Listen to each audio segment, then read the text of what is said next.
Social ecology draws from the past, the present, and the future to develop an ecological, libertarian, socialist framework. It looks at the past to understand how hierarchy arose and how past movements dealt with it, whether that be successes or failures. It looks at the present to see how capitalism works now and how we need to organize against it, right? Um, when we're engaged in these struggles, we have to be engaging in a way that addresses the material reality of the world today. We have to be engaging in problems that arise and how they manifest today and how they manifest uniquely in our own communities, right? If you live in, um, California versus Pennsylvania, um, you what the climate crisis looks like is very different, right? What environmental, destruction looks very different. What environmental racism looks very different, depending on whether you're in Chicago or in Pittsburgh or in Standing Rock, right? Um, we really have to look at the present and use it and strategize on how we deal with the material reality of the world now.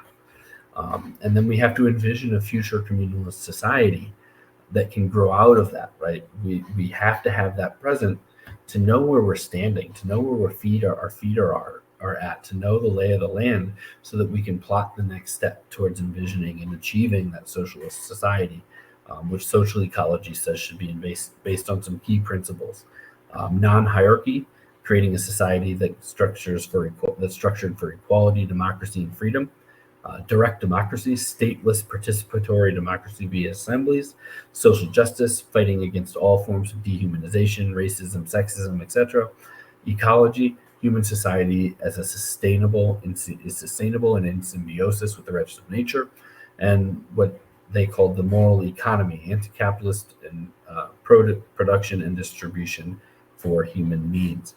So this is social ecology as a big guiding principle of the Green Party.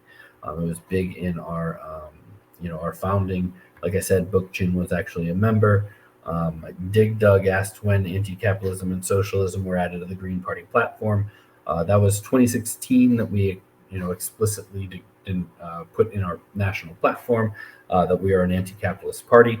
But if you look at the Green Party's, founding values, the four pillars, the 10 key values, what you'll see is that we've always been socialist, right? Socialists have been a major faction within the party since its founding. Um, but when you look at our four pillars, ecology, obviously capitalism can't is not ecological. Peace, capitalism leads to war and destruction. Social justice, capitalism relies on othering and division, and oppression of one group over the other, and the privileging of one group over the other to maintain its power. And then democracy, nothing about capitalism is democratic, right? Capitalism is by definition an anti-democratic, hierarchical society or hierarchical system, and it's a total system at that. So while the Green Party was not necessarily explicit in its socialism and its anti-capitalism, and for a long time, if you read our values, if you looked at our values and you paired them all, you compared them to capitalism, what you would find is that whether we said it or not, socialism was the driving force and the driving vision.